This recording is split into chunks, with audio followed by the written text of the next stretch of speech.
바그너라는 사람이 있었는데, 이 바그너는 자신의 모든 인생을 바로 히틀러를 위해서 바쳤습니다. 그에게는 히틀러의 삶의 목표였고 또 하나님 같은 존재가 바로 히틀러였습니다. 그런데 2차 대전이 끝날 무렵 히틀러가 자살을 해버리고 맙니다. 이때 바그너는 혼란에 빠지게 되죠. 그동안 믿어왔던 신념이 무너지게 됩니다. 그리고 그도 스스로 목숨을 끊고자 했던 것입니다. 자살을 생각하며 커피 한 잔을 마시던 바그너에게 책상 위에 놓여있던 요한복음을 읽게 됐습니다.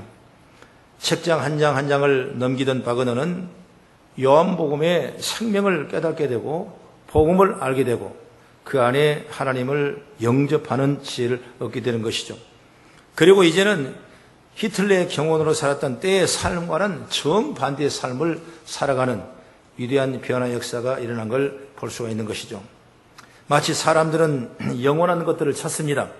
어떤 사람은 재물이 영원한 것이라고 생각하고 어떤 사람은 지식이, 어떤 사람은 명예가 영원한 것이라고 생각하고 어떤 사람은 건강, 그 어떤 사람은 사람의 관계가 영원한 것으로 착각하고 살 때가 많은 것입니다. 그러나 다 변합니다. 그러지 않아요? 다 변했잖아요. 다 변해. 사람의 모습도 변하고 명예도 변하고 물질도 변하고 인간의 관계도 다 때가 되면 변한 거예요. 사람은 실수하고 변하고 죽게 되죠. 재물 역시 오직 변하지 않고 영원한 것은 하나님 한 분뿐이다. 하나님이 영원한 사랑뿐이다. 오늘 그것을 확실하게 깨달을 수 있는 지혜가 열리기를 축복합니다.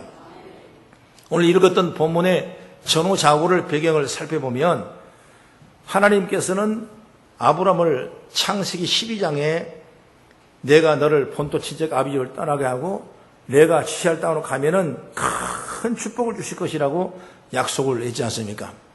그리고 그가 본토 친척을 떠나 가나안 땅으로 들어갔는데 가나안 땅으로 가니까 그해 너무나 기근이 심하고 먹을 양식이 없고 살아갈 수 있는 힘이 없는 거예요. 그래서 남쪽 밑으로 풍성한 애굽으로 내려갔던 것입니다. 애굽으로 내려가니까 히브리 사람 하얗고 예쁜 사람들이 오는 거예요. 보니까 아리따운 여자도 있는데 그 여자가 누구야? 바로 아브라함의 부인 사라였거든요. 그래서 이 사라가 누구냐고 물어보니까 아브라함이 혹시 아내라고 그러면 자기를 죽이고 아내를 취해갈까 봐 내 누이라고 그렇게 거짓말을 실수를 한 겁니다. 그래서 바로 왕은 그 사라를 그 밤에 장막에 재우고 하려고 계획을 하고 있는데 그때 하나님께서는 그러지 말라는 거예요. 왜? 이 여자는 하나님의 딸이니까 네가 마음대로 손대면 안 된다는 겁니다. 그렇게 해서 놀래서 깨어나서 그때부터 애굽의 바로 왕의 가정에 재앙이 내리기 시작했던 것입니다. 그래서 그가 회개하고 다시 사람뿐만 아니라 무양과 약대와 큰 노비까지도 큰 부자가 되어서 다시 가나안 땅으로 이제 아브라함이 돌아왔거든요. 그래서 열심히 그 다음에 북쪽의 그랄 지방으로 올라가는데 거기 가보니까 또 누가 있냐면 이 아비멜렉이라는 그랄 지방의 그 블레셋 나라의 왕이 또 이 사라가 보니까 너무나 아름답게 보이는 겁니다. 그래 또 물어본 거예요. 그게 누구냐 그러니까 마음이 좀 아브라함이 어땠는지 모르지만은 우리 누이라고 해요. 누이라고. 그러니까 그러면 누이면 오늘 밤에 같이 잠을 잘 테니까 그 누이를 돌려보내라. 꼼짝 못한 거죠. 그렇지 않으면 제가 위기를 당할 수밖에 없기 때문에 그 아내를 누이라고 그 아비멜렉 왕에게 준 것입니다. 그날 밤이 되니까 하나님께서 이 아비멜렉을 책망하는 것입니다. 그 여자는 손대지 마라. 하나님이 약속받은 여자라고. 엄청나게 꾸짖었어요. 깜짝 놀랐습니다. 그리고 일어나서 아브라함을 불렀습니다. 진작 나한테 그런 얘기를 하지. 지금 이러면 어떡하냐고. 그러면서 자기 잘못을 용서하고 회개를 했어요. 그러고 나서 아브라함의 기도를 받았습니다. 그리고 떠나올 때 그냥 떠나오는 것이 아니라 물론 또 많은 우양과 가축과 노비를 가지고 이렇게 다시 가나안 땅으로 돌아오는 이런 반복적인 아브라함을 통해서 일어난 것을 볼 수가 있는 것이죠. 여러분, 그리고 세월이 흘렀습니다. 그리고 아브라함이 이삭을 낳았습니다. 그리고 한참 나라가 부강해졌습니다. 그리고 어느 날 그랄 지방으로 올라갔는데 거기에 누가 있냐? 그때 당시 만났던 아비멜렉이라는 왕이 거기에 있는 것입니다. 서로 좋게 지난 사이이기 때문에 잘 만났어요. 정말 그래서 그들이 다시 한번 서로가 우리는 해치지 말자. 서로가 우리는 의좋게 살자. 평안하게 살자. 이렇게 하면서 그 자리에 있다가 우물을 팠어요. 그래서 부엘세바라는 맹세 우물, 우리가 서로 약속한 우물이라고 우물을 팠습니다. 그 다음에 한 일이 두 가지가 있는데 뭐냐면 그 자리에다가 에셀나무를 심었어요. 그 다음에 에셀나무를 바라보면서 그 이름을 영원한 하나님, 다시 말해 엘올람이라는 그 히브리 말인데 그가 고백하고 증가하는 그런 일을 거기서 했던 역사를 보는 것이죠. 마치 여러분 건물을 크게 짓거나 아니면 훌륭한 사람이 와서 그냥 떠나지 않아 거기다가 기념식수를 심어놓고 여기가 부흥되고 건강하고 큰 권세가 임해라고 그런 마음이 담기듯이 에셀나무를 거기다 심어서 서로가 맹세하고 약속하고 서로가 잘 지내기로 했던 것을 볼 수가 있는 것입니다. 왜 그렇게 에셀나무를 심었는가? 에셀나무는 상수리과에 해당하는 나무인데 그렇게 높이 크진 않지만은 밑으로 땅을 내려가는데 얼마나 내려가냐? 30m 이상을 뿌리가 내리기 때문에 지하에 있는 모든 물을 빨아올려서 이스라엘 백성들이 그 안에만 들어가면 밖에하고 5도 10도 이상의 온도 차이가 나는 만큼 시원하고 누구든지 와서 평안에 은혜를 입을 수가 있고 정말 광야에서 메마른 땅에서 반드시 필요한 안식처 초소가 뭐냐? 바로 에셀나무 숲이거든요. 그렇기 때문에 그 에셀나무를 심었던 것입니다. 오늘 성경은 몇 군데 에셀나무가 등장하는데 바로 다윗이 사울 왕의 쫓김을 당해서 쉼이 없었을 때 어디가 쉬었냐? 바로 에셀나무 밑에 가서 큰 평안과 쉼을 얻었다 그랬어요. 그 다음에 사울 왕이 죽었습니다. 그는 원래 야베스라는 집의 가문에 그 뼈를 묻기로 약속했는데 거기를 가지 않고 어디로 옵니까? 바로 이 에셀나무 밑에 자기 뼈를 묻었다. 그렇게 성경은 기록하고 있어요. 어쨌든 간 이 에셀나무는 마른 광야의 유대 백성들이 가장 은혜를 입은 것이고 평안과 안식을 임하는 것이고 하나님의 복이 임하는 것이 바로 뭐냐? 에셀나무의 그늘이라는 사실을 믿기를 축복합니다. 그렇습니다. 우리의 영원한 안식자가 되어주시는 하나님은 우리가 어떤 고난 가운데 있을지라도 우리의 영원한 안식자가 되어준 분이 하나님이세요. 그래서 아브라함은 에셀나무를 심은 것입니다. 그리고 그 영원한 하나님 엘올람, 엘은 하나님이죠. 올람은 영원하다. 영원한 하나님이라 고백하며 하나님의 은혜를 입었던 장소가 바로 에셀나무를 심었던 곳이라는 사실을 우리가 깨닫게 되는 것이죠. 여러분도 우리의 삶의 현장에서 영원하신 하나님, 즉 엘올람의 이름을 부르시며 신앙의 고백이 되고 하나님의 은혜가 충만하기를 주의 이름으로 축원합니다. 그럼 먼저 어떤 의미냐면 영원하신 하나님은 바로 우리에게 평안과 안식을 주시는 분이다 그 말이에요. 아브라함이 영원하신 하나님을 체험하고 누리게 된 것은 먼저 에셀나무를 통해서 그러지 않습니까? 부엘세바의 우물 옆에 심은 에셀나무는 관상용이 아닙니다. 안식처를 제공하는 생명나무 같은 것입니다. 그러므로 아브라함은 에셀나무를 심고 자라게 하사 자신에게 안식처를 주신 하나님을 생각하며 하나님은 나에게 안식을 주시는 영원하신 하나님이라 이런 간증을 우리에게 하고 있는 것입니다. 성경을 그렇게 볼 수 있어야 돼요. 여러분 지금도 마찬가지예요. 하나님을 바라보고 하나님 이름을 부르면 우리에게도 이런 에셀나무의 은혜가 충만하게 임하게 될 줄로 믿습니다. 우리 역시 에셀나무를 심어야 돼요. 안식은 그냥 오는 것이 아니에요. 여러분 내가 심어야 안식을 누리고 그 안식을 통해 우리가 평안을 누리게 되는 것이죠. 지금은 신학시대의 성경은 우리에게 뭐라고 말합니까? 성령을 보내주셨다고 말씀했어요. 나와 나랑 같은 보혜 성령을 너에게 주신다고 그랬습니다. 그 속에 평안을 주신다고 말씀했어요. 요한복음 14장 26절 7절의 말씀 보면은 보혜사 곧 아버지께서 내 이름으로 보내실 성령 그가 너희에게 가르치고 말한 모든 걸 생각나게 하리라. 평안을 너에게 끼치노니 곧 나의 평안을 너에게 주노라. 내가 너희에게 주는 것은 세상에 주는 것이 아니라 너희는 마음에 근심도 하지 말고 두려워하지도 말라 그랬습니다. 왜? 성령의 보혜사 능력을 부어줬기 때문에 우리 삶에 근심이 없어요. 염려가 없어요. 우리에게 참으로 안심과 평안만 넘치게 될 줄로 믿습니다. 그러므로 우리 앞에 성령을 입어야 돼. 성령의 은혜를 우리가 받아야 돼.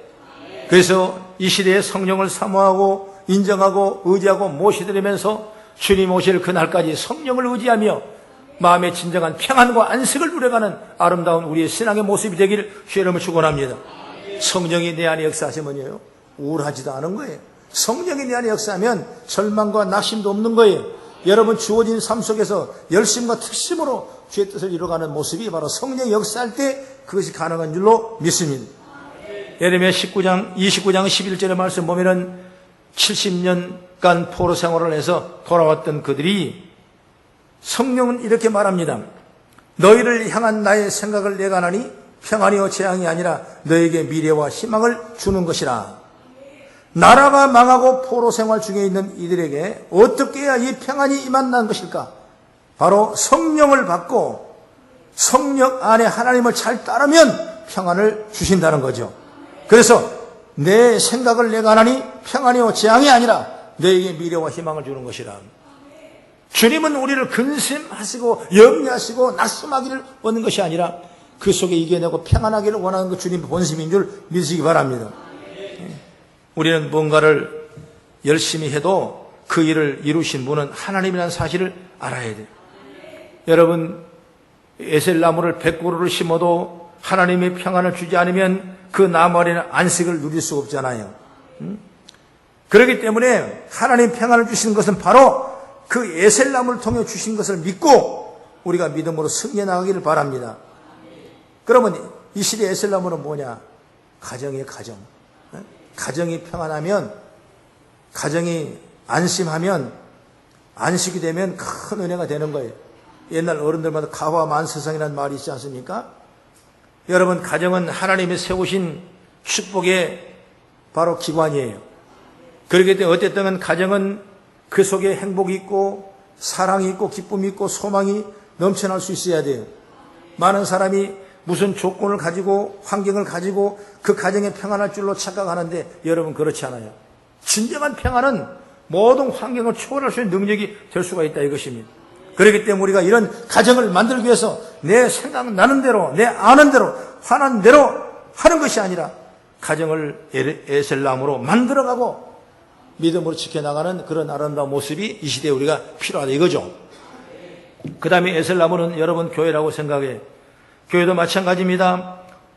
우리 교회가 에셀나무처럼 안식이 가능한 교회로 만들기 위해서 우리가 할 일이 있어요. 열심과 특심으로 끊임없이 에셀나무 통해서 은혜를 공급받을 수 있는 그런 믿음의 기도가 모여져야 되는 것입니다. 여러분 왜 교회에 나옵니까? 왜 교회를 섬깁니까? 왜 주일마다 이렇게 나와서 하나님 앞에 은혜를 사모하며 예배합니까? 바로 진정한 우리 삶 속에 평안과 안식을 얻기 위해서 그런 거 아니겠습니까? 교회는 안식과 평안이 있어야 되는 거예요. 여러분 세상에 싸움을 하고 세상에 근심하고 세상에 염려하고 세상에 어렵다 할지라도 우리가 주일날 교회에 와서 교회 성령 뜰만 받으면 내 큰 희망이 생기고 소망이 생기고 어떤 확신이 생기는 그런 믿음의 지혜를 받는 거예요. 할렐루야. 바로 그 자가 진정한 신앙인이에요. 만약 교회 왔는데도 속이 상하고 교회 왔는데도 그냥 분연히 그냥 막 타오르고 속이 상했는데도 막 내가 성질이 급해지고 막 그러면 여러분 그건 진정한 그 삶의 의미가 에셀나무의 평안의 안식의 의미가 없는 겁니다. 예수님께서는 이 세상을 다스리고 누리시고 평안을 주시기 위해서 당신의 채찍에 맞은 그 죄악을 다 청산하셔서 우리에게 진정한 평안을 주시기를 원하시는 거예요. 그렇기 때문에 내가 예수 믿고 구원받은 은혜를 진정한 확증한다면 우리는 어떤 환경 속에서도 이겨낼 만한 그런 그렇기 때문에 우리들 교회와 가정이 에셀나무로 충만되기를 주의 이름으로 축원합니다. 또 에셀나무는 내가 마땅히 해야 할 일을 할 수 있는 것입니다. 에셀나무를 심는 일을 주저하지 마세요. 여러분 심으라고 말이에요. 그러면 하나님은 그를 위해서 은혜를 주셔서 평안을 누리게 하고 안식을 누릴 수 있는 삶을 살 수 있도록 인도하신 줄 믿으시기 바랍니다. 오늘 박지혜라는 저 자매님도 여러분 얼마나 유능하고 스펙이 좋고 바이올린에서 세계 최고 하는 사람에도 불구하고 그런 우울증에 걸린다지 않습니까? 여러분 명예는 있지만은 그건 영원하지 못하는 거예요. 자기 기술이 있지만은 기술의 명예가 오래가지 못한다는 것이 뭐가 필요합니까? 바로 에셀나무라는 영원하신 하나님이 필요한 거죠. 다시 그 하나님의 은혜를 만나니까 마음의 기쁨을 얻고 안식을 얻고 평안을 얻고 자기 하는 일들이 영광이 되고 그 보람이 될 수 있다는 것을 보지 않습니까? 그렇기 때문에 우리가 이런 믿음을 늘 가져야 돼요. 우리 나라도 마찬가지예요. 여러분 나라가 왜 어렵습니까? 왜 힘듭니까? 여러분 에셀나무가 빠져서 그러는 겁니다. 정말 주님이 하나님 나라를 세우실 때 든든한 깊숙이 뿌리를 내린다면 이 에셀나무에 나오는 이 평안과 안식이 온 나라에 임하는 거예요. 오늘 이런 믿음으로 한국교회가 다시 복을 받고 다시 큰 비전을 가지고 꿈을 이루어가는 아름다운 모습 되기를 축복합니다. 그 다음에 두 번째로 영원하신 하나님은 변함없이 나와 함께 하신다는 거죠. 변함없이 한다는 거죠. 여러분 사람은 변합디다. 여러분 물질도 내게 가진 것 물질이 변합디다. 여러분 사람의 인격도 변합디다. 학문도 변합디다. 지식도 명예도 다 변합디다. 어느 날 높이 올라갔지만은 그 다음날 떨어지는 경우도 봤지 않습니까? 하나님이 주신 축복은 바로 변함없이 나와 함께 하신다는 사실을 믿어야 돼요. 창세기 28장 보면은 야곱이라는 사람이 나오죠. 야곱은 형을 속이고 아버지를 속이고 밧담 아람을 지나가며 먼 나라의 삼촌집을 찾아가는 그 첫날 밤에 얼마나 고민이 되겠습니까? 여러분 날은 춥고 날은 어둡고 홀로 짐승 소리가 나고 얼마나 불안하고 두려워하고 근심과 염려 가운데 있었겠습니까? 혹시 아버지가 나를 쫓아오지 아니할까? 형님이 나를 원수처럼 쫓아오지 않을까? 이런 엄청난 고통의 하룻밤을 지날 때 하나님께서는 사닥다리에 내려오게 하더니 천사가 오르락 내려가면서 이 야곱과 대화를 하는 겁니다. 그래서 천사가 말합니다. 창세기 28장 13절 말합니다. 내가 누워있는 땅을 내가 너와 내 자손에게 주리니 내 자손이 땅에 티끌같이 되어 내가 서쪽과 동쪽과 으로 퍼져갈지며 땅의 모든 족속이 너와 내 자손으로 말미암아 복을 받으리라. 내가 너와 함께 있어 내가 어디로 가든지 내가 허락한 걸 다 이루기까지 이끌어서 이 땅으로 돌아오게 할지라 그랬습니다. 떠나지 아니하게라. 여러분 이 약속이 약속. 변함없이 함께 하신다는 약속. 결국 여러분 20년이 되어서 야곱이 12아들 데리고 이스라엘 민족이 12조를 이루어가는 엄청난 축복을 받아가는 일을 변함없이 우리 하나님은 하시다고 말해요. 영원하신 하나님은 오늘 우리의 삶을 변함없이 지켜주시고 인도할 줄로 믿습니다. 우리가 구약과 신약의 성경을 보면은 시작하면서 마태복음 1장 23절의 말씀 보면은 그런 말씀이 있어요. 보라 처녀가 잉태하여 아들을 낳을 것이요 그 이름을 임마누엘 하리라 하였으니 이를 번역한즉 하나님이 우리와 함께 계시다 함이니라 그랬습니다. 이가 누구냐? 바로 예수님 아니겠어요? 임마누엘 예수님이죠. 바로 이사야 선지자에게 750년 전에 이미 이 약속의 말씀을 증거했는데 그 약속의 말씀이 그대로 변함없이 함께 하셔서 오늘 요셉과 마리아 가정에 임마누엘로 함께 하여 주시고 오늘 예수님 대속의 제물로 십자가를 치시고 죽으시고 부활하시고 승천하셨지만은 우리에게 분명히 말씀하셨어요. 내가 다시 올 때까지 성령의 나와 같은 보혜 성령을 인정하고 의지하라는 겁니다. 그러면 나보다 더 큰 일을 너희도 할 것이라고 말씀했어요. 다시 올 때까지 우리를 지켜준다. 이거 약속하셨어요.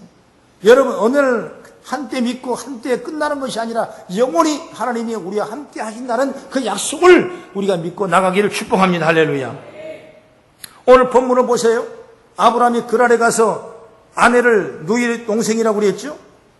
그럼에도 하나님은 아브라함을 도와주시는 거예요. 두 번을 실수를 했지만 엄청난 실수죠. 똑같은 실수를 반복했어요. 그럼에도 불구하고 하나님이 아브라함에게 약속했던 그 약속의 말씀은 변함없이 아브라함을 위해서 함께 하신다는 사실을 우리가 보게 되는 것이죠. 오늘 21장 22절 말씀 보세요. 22절 보면은 시작. 그때 아비멜렉과 그 군대 장관 비골이 아브라함에게 말하여 이르되 내가 무슨 일을 하든지 하나님이 너와 함께 계시도다. 함께 계시도다. 함께 변함없이 함께 하시다. 아브라함이 함께 하심을 아비멜렉이 보는 거예요. 그렇기 때문에 하나님은 우리와 함께 하십니다.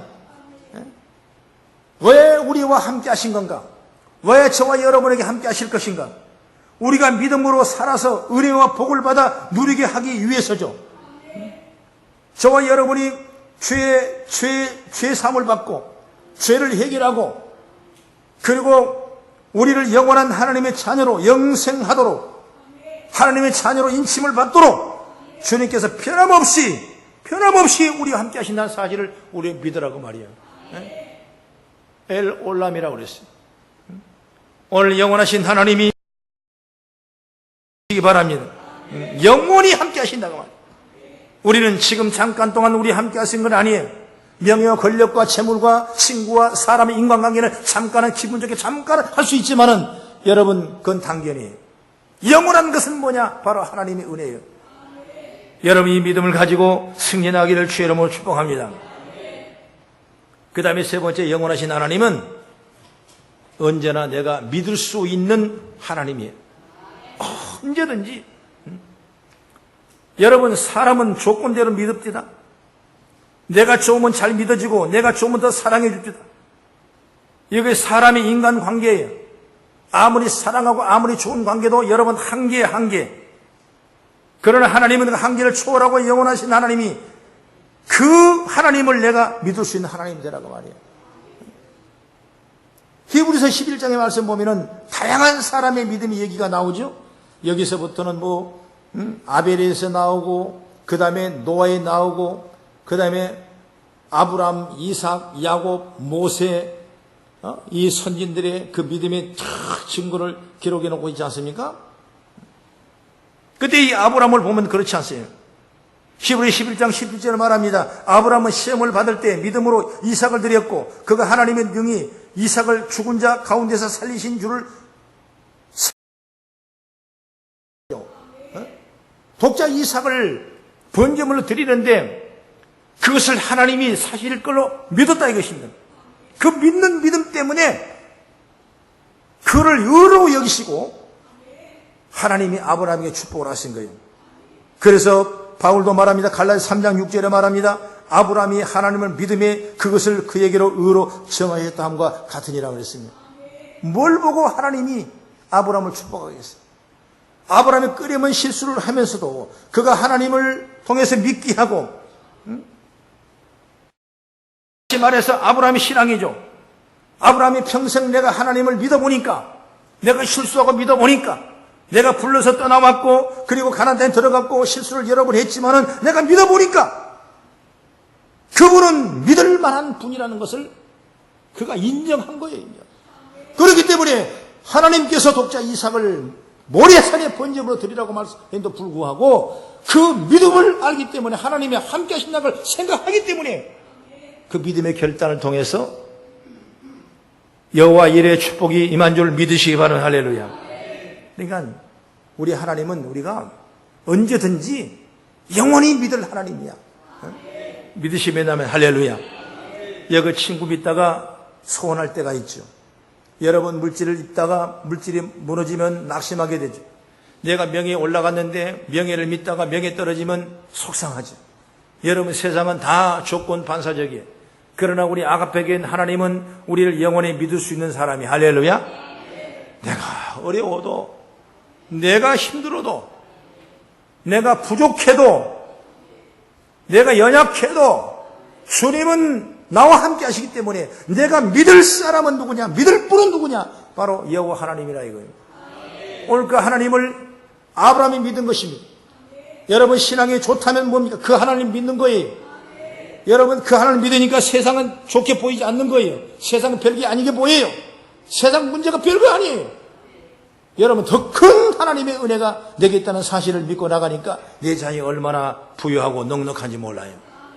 그래서 그 믿음으로 여러분이 승리하기를 주의 이름으로 축원합니다. 여러분 하나님께서는 아브라함을 축복하셨고 이삭을 축복하셨고 야곱을 축복하셨어요.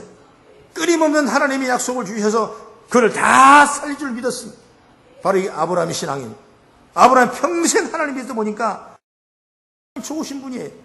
그래서 명령대로 그 하나님의 말씀에 따라가며 실천했던 일들을 볼 수가 있는 것입니다. 여러분, 하나님은 언제나 믿을 수 있는 분이다. 그분은 결코 우리를 실망시키거나 우리를 서운하게 하지 아니하신 분이 하나님이세요. 다만 내 스스로 욕심과 이기심 때문에 내가 시험에 내가 빠져버리고 내게 죄악에 빠져버리고 하나님 믿지 못하는 시험에 내가 빠져버릴 뿐이지, 하나님은 우리를 영원한 믿으실 뿐이고 내가 믿어야 할 분이 하나님인 줄로 믿습니다. 유명한 빌리 그리암 목사님이 이런 설교를 했습니다. 나는 중국에서 평생을 선교사로 보낸 노인 한 분을 만난 적이 있다. 그분은 늘 건강을 유지해 매우 강건했다. 그런 분이 암에 걸려서 온몸에 암세포가 전이되었다. 그러나 나는 그분을 위로하러 갔다가 도리어 큰 위로를 받고 나왔다. 그분은 기쁨과 광채를 지닌 채 침상을 일어나 내 차가 주차해 있던 곳으로 걸어 나왔다. 그러면서 환한 미소를 짓고 두 손을 흔들면서 빌리, 복음 전하는 일을 계속하게나 나는 나이가 들수록 그리스도가 좋은 분임을 더욱 느끼게 되네요. 여러분, 나이가 들수록 세월이 올라갈수록 예수님이 너무나 좋은 분이라는 것을 내가 신앙 안에 믿어져야 주님이 영원히 믿을 분이 된 줄로 믿으시기 바랍니다. 그리고 또 말합니다. 한 친구가 런던 거리에서 백파이프를 연주합니다. 한 사람에 대한 이야기를 들려줬으니 나 같은 죄인 살리신을 연주하는 그에게 친구는 스코틀랜드가 내가 고향이냐고 물었습니다. 그런 얘기합니다. 아니요, 나 고향은 천국입니다. 이 세상에서 나그네 뿌리죠. 이렇게 대답했다는 거예요.